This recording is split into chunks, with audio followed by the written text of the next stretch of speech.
all of you. आज BA Friday की इस ऑनलाइन क्लास में आप लोगों का स्वागत है।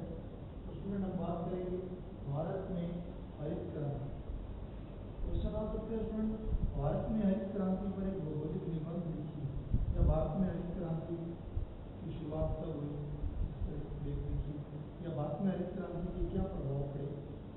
तो स्टूडेंट ज़्यादातर जो क्वेश्चन आता है वो होता है भारत में हरित क्रांति पर एक भौगोलिक निबंध लिखिए।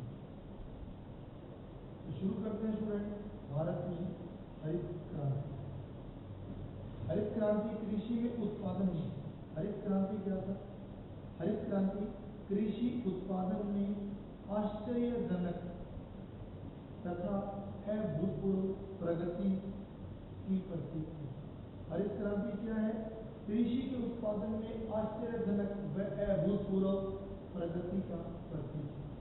सन 1960 के बाद के समय कृषि के उत्पादन में वृद्धि की दृष्टि से महत्वपूर्ण है।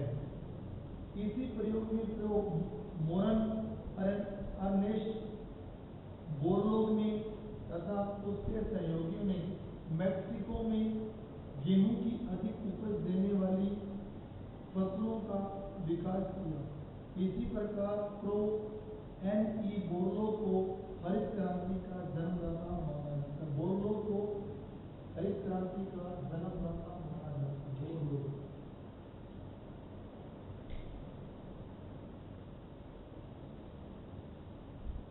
बोरलोग को हरित क्रांति का जन्मदाता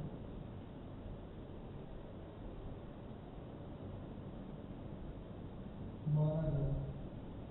बोरलोग को हरित क्रांति का जन्मदाता माना जाता है। हरित क्रांति नामक शब्द का प्रयोग सर्वप्रथम विलियम गॉड ने अंतर्राष्ट्रीय विकास संघ की बैठक में अपने भाषण के अंतर्गत किया था। इस वर्ड का प्रयोग किसने किया था? बोरलोग हरित क्रांति के जन्मदाता माने जाते हैं और हरित क्रांति नामक शब्द का प्रयोग विलियम गॉड ने हरित क्रांति शब्द का प्रयोग किसने किया? विलियम गॉड ने।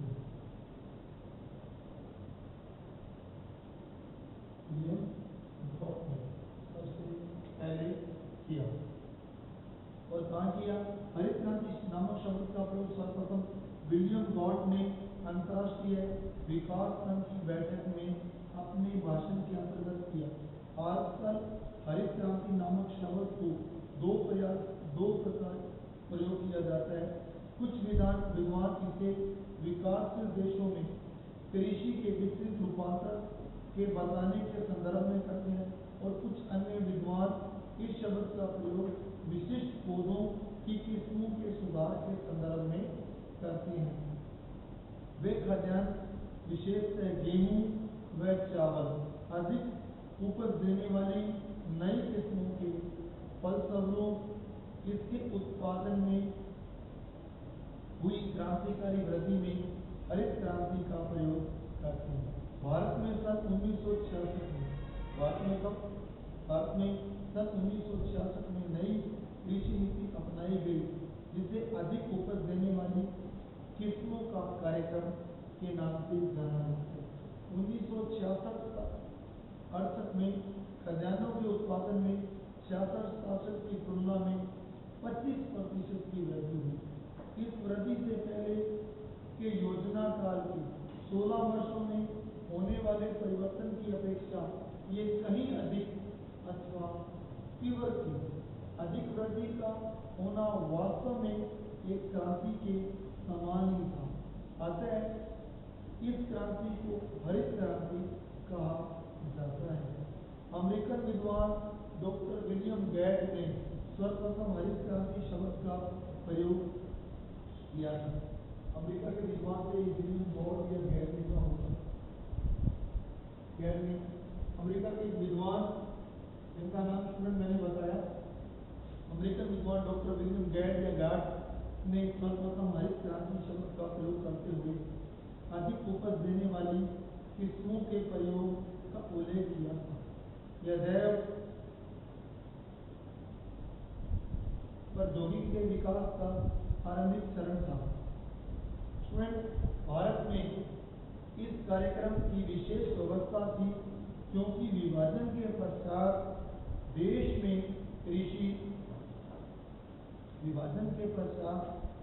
में कृषि उत्पादन बढ़ाने के लिए पंचवर्षीय योजनाओं के दौरान अनेक उपाय किए गए जो पर्याप्त सिद्ध नहीं हो सके।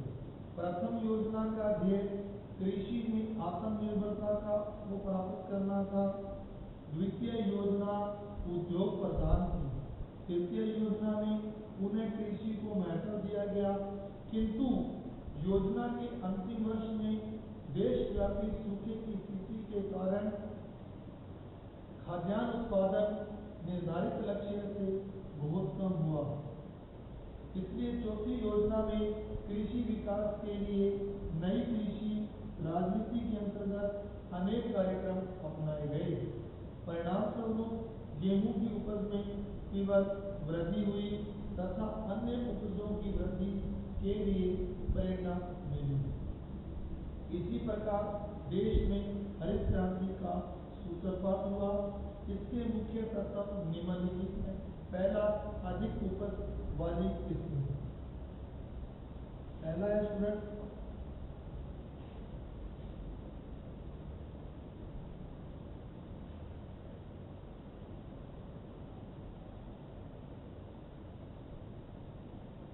इसमें स्टूडेंट सुनिएगा।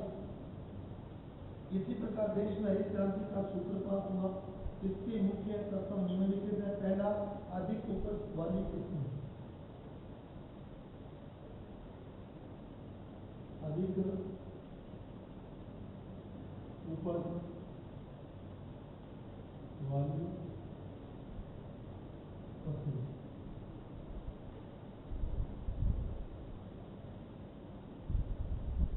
अधिक उपज वाली फसलों की बात करेंगे तो स्टूडेंट सुनिएगा।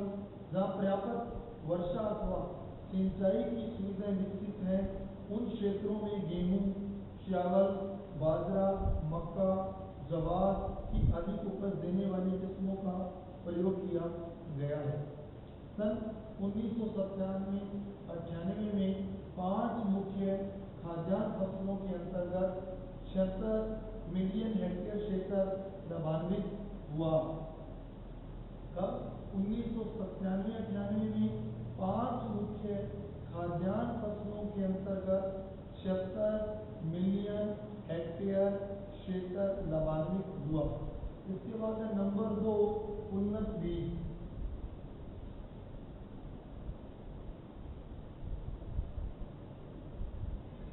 उन्नत बीज तो सुनिएगा स्टूडेंट, उन्नत बीज के बारे में।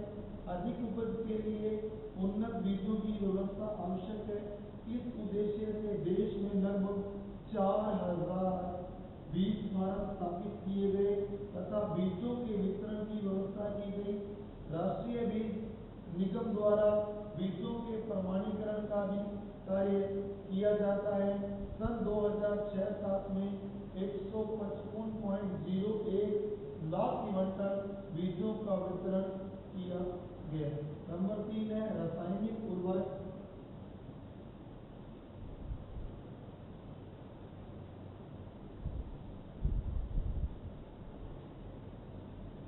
रासायनिक उर्वरक अगला पॉइंट है मेरा रासायनिक उर्वरक। तो स्टूडेंट ध्यान से सुनिएगा। प्रति हेक्टेयर अधिक उपज प्राप्त करने के लिए रासायनिक उर्वरकों का प्रयोग आवश्यक है। वर्ष 2006-07 में 160.95 लाख टन उर्वरकों का उत्पादन हुआ तथा 60.80 लाख टन उर्वरकों का आयात किया गया।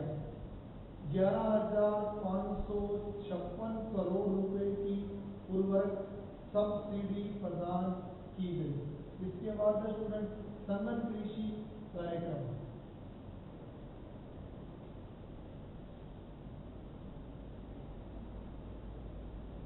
सघन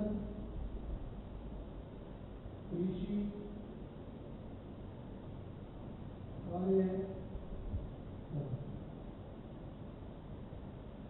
सघन कृषि कार्यक्रम।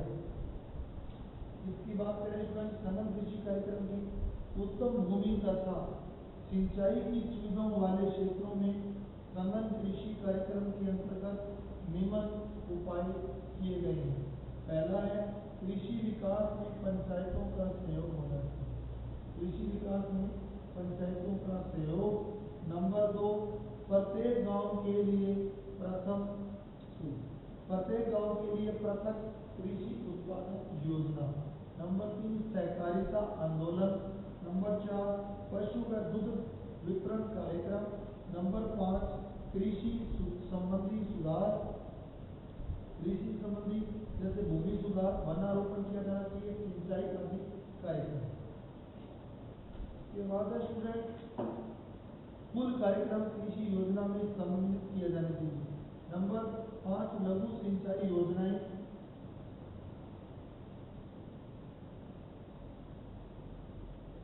लघु सिंचाई योजनाएं। लघु सिंचाई योजनाओं की बात करेंगे तो स्टूडेंट सुनिएगा, छोटे किसानों को लाभ पहुंचाने के लिए लघु सिंचाई जैसे नलकूप, तालाब, छोटी नहरें योजनाएं विकसित की गई हैं। 2002 से 7 में 52.8 मिलियन हेक्टेयर क्षेत्र में लघु सिंचाई की गई। नंबर 6, कृषि शिक्षा व अनुसंधान। अगला पॉइंट है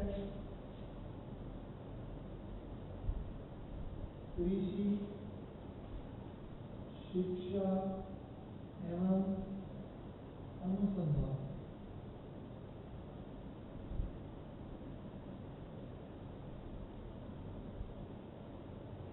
अनुसंधान की बात करेंगे स्टूडेंट कृषि शिक्षा एवं अनुसंधान। कृषि के विकास के लिए अक्टूबर 1975 में कृषि अनुसंधान सेवा का गठन किया गया। अनेक कृषि विज्ञान केंद्र तथा कृषि विश्वविद्यालय खोले गए। कृषि शिक्षा एवं प्रशिक्षण की व्यवस्था की गई। नंबर 7 अगला पौध संरक्षण। अगला पॉइंट है पौध संरक्षण। पौध संरक्षण। तो पौध संरक्षण की बात करेंगे स्टूडेंट, पौधों को रोगों व कीड़ों से बचाने के लिए, पौधों को रोगों व कीड़ों से बचाने के लिए अनेक उपाय किए गए। टिड्डी नियंत्रण तथा कीटाणुनाशक दवाओं का उत्पादन हुआ। नंबर 8 है भूमि संरक्षण।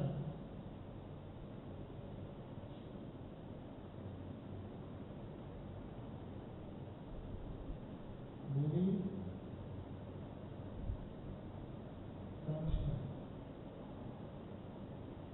सुनिएगा स्टूडेंट, भूमि संरक्षण के बारे में राजस्थान, गुजरात, मध्य प्रदेश, उत्तर प्रदेश आदि राज्यों में कृषि योग्य बंजर भूमि के सुधार, कृषि योग्य बंजर भूमि के सुधार व संरक्षण के लिए उपाय किए गए हैं। अब बात करेंगे स्टूडेंट आप हरित क्रांति का मूल्यांकन। अगला पॉइंट है हरित क्रांति का मूल्यांकन।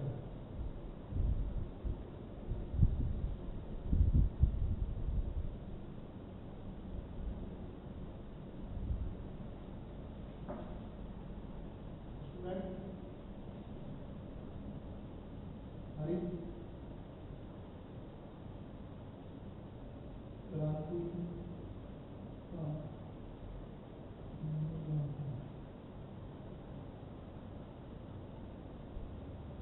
2002 हरित क्रांति का मूल्यांकन की बात करेंगे।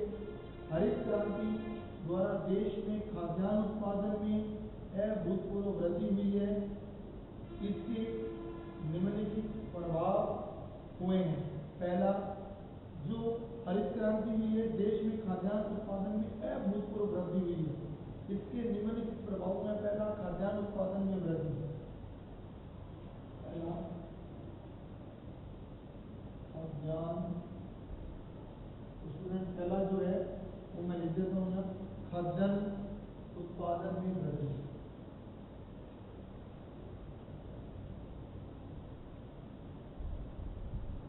खाद्यान्न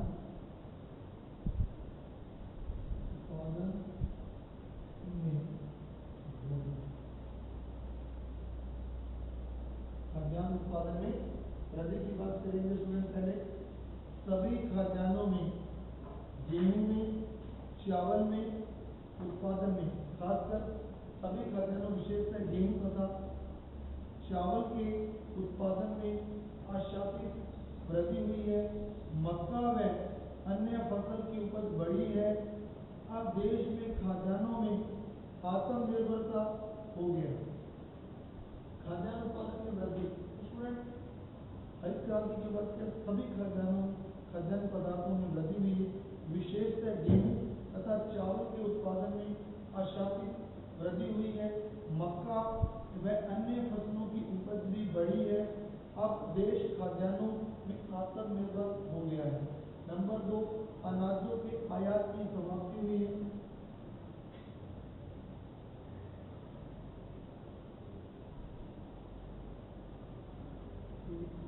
आयात की समाप्ति।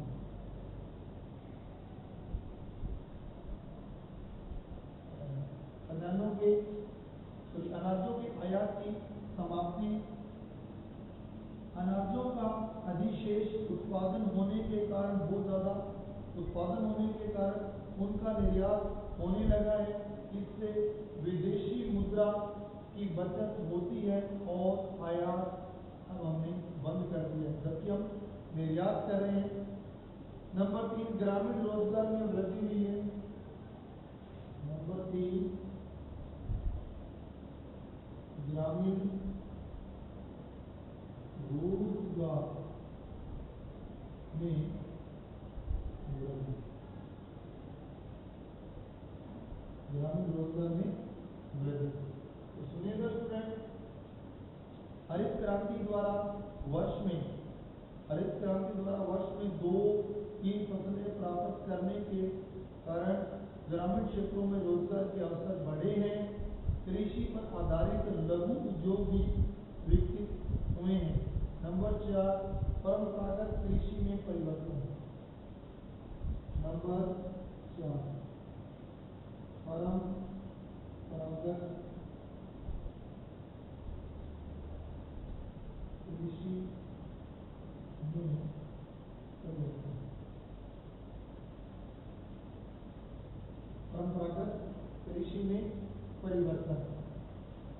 आधुनिक ढंग से खेती, खादों तथा आधुनिक उपकरणों के प्रयोग एवं सिंचाई के साधनों के विकास से कृषकों का आत्मविश्वास बढ़ा है तथा प्रकृति पर निर्भरता कम हो गई है।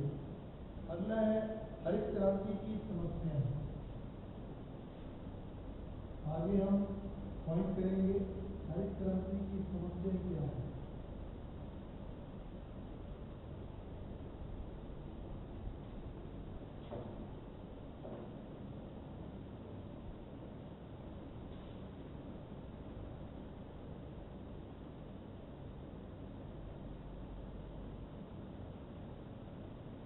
हरित क्रांति की समस्या। स्टूडेंट, हरित क्रांति देश में जहां अनेक लाभ तथा उपलब्धियां हुई हैं, वहीं अनेक समस्याएं भी उपजी हैं। पहली जो समस्या है सुनिए, हरित क्रांति में देश में जहां अनेक लाभ उपलब्धियां हुई हैं, वहीं अनेक समस्या भी उपजी हैं। नंबर 1, प्रादेशिक असंतुलन।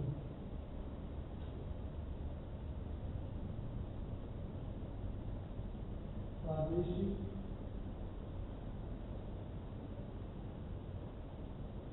असंतुलन, प्रादेशिक असंतुलन।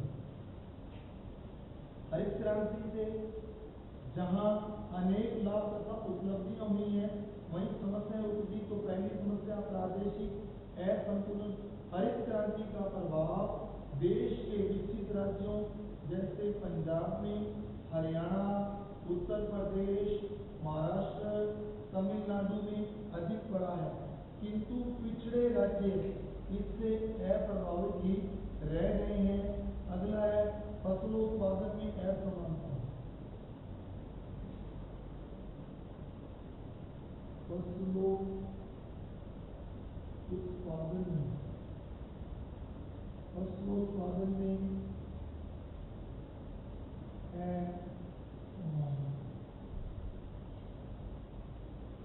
फसलोत्पादन में असमानता। तो स्टूडेंट सुनिएगा जरा ध्यान से। हरित क्रांति का प्रभाव मुख्यतः गेहूं पर पड़ा, चावल उत्पादन पर इसका यथेष्ट प्रभाव नहीं हुआ। ज्वार, बाजरा, मक्का व दालों को छोड़कर शेष फसलें हरित क्रांति का लाभ नहीं उठा सकी हैं। अतः फसलों के उत्पादन में असमानता मिलती है। नंबर 3, पर्यावरण प्रदूषण। अगला है नंबर 3, पर्यावरण प्रदूषण। नंबर 3 स्टूडेंट क्या बोला मैंने? पर्यावरण प्रदूषण। अधिक पैदावार के लिए रासायनिक उर्वरकों के प्रयोग से पर्यावरण प्रदूषित हो रहा है। नाइट्रोजन युक्त उर्वरकों द्वारा जल प्रदूषण से प्राकृतिक संतुलन बिगड़ रहा है। नाइट्रोजन की अधिकता से जल में शैवाल तथा जलीय पौधों की वृद्धि अधिक होती है, जो सड़ने पर जल से भारी मात्रा में ऑक्सीजन खींचते हैं। परिणामतः जलीय जीव मरने लगते हैं। जैविक अंश की अधिकता से जल सिंचाई के योग्य नहीं रहता। इसी प्रकार नाइट्रोजन युक्त लवण जल के रिसने पर भूमि के नीचे चले जाते हैं तथा पेयजल को दूषित कर देते हैं। अगला पॉइंट है कीटनाशकों का उपयोग हानिकारक है। कीटनाशकों का उपयोग हानिकारक। कीटनाशकों का उपयोग हानिकारक। तो सुनिएगा स्टूडेंट, थोड़ा आगे बढ़ते हैं। इसी में इसकी एक और समस्या, कीटनाशकों का उपयोग हानिकारक। असावधानी होने पर कीटनाशक मानव एवं पशु के स्वास्थ्य पर तथा जीवन को हानि पहुंचाती हैं। अगला पॉइंट है मिट्टी की उर्वरता का ह्रास।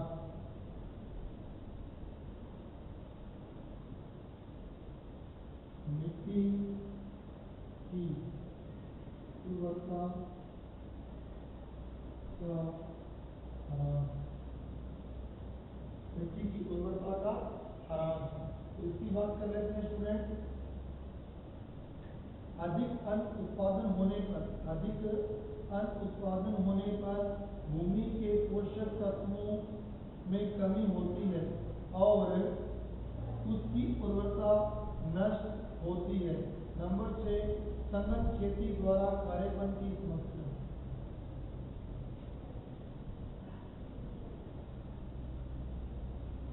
सघन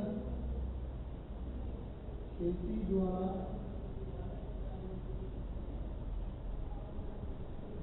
खारेपन की समस्या।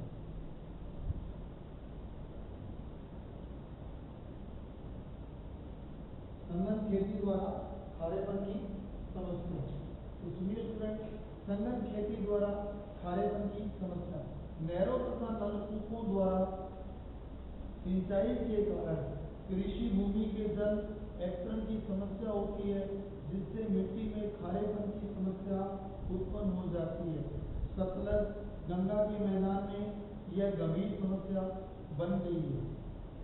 तो आगे चलते हैं। थोड़ा सा उल्लेखनीय है कि हरित क्रांति के अंतर्गत अधिक उत्पादकता का प्रभाव एक सीमा तक पहुंचकर स्थिर हो गया है, जिससे खाद्यान्नों के उत्पादन में 1990 के दशक में स्थिरता आ गई।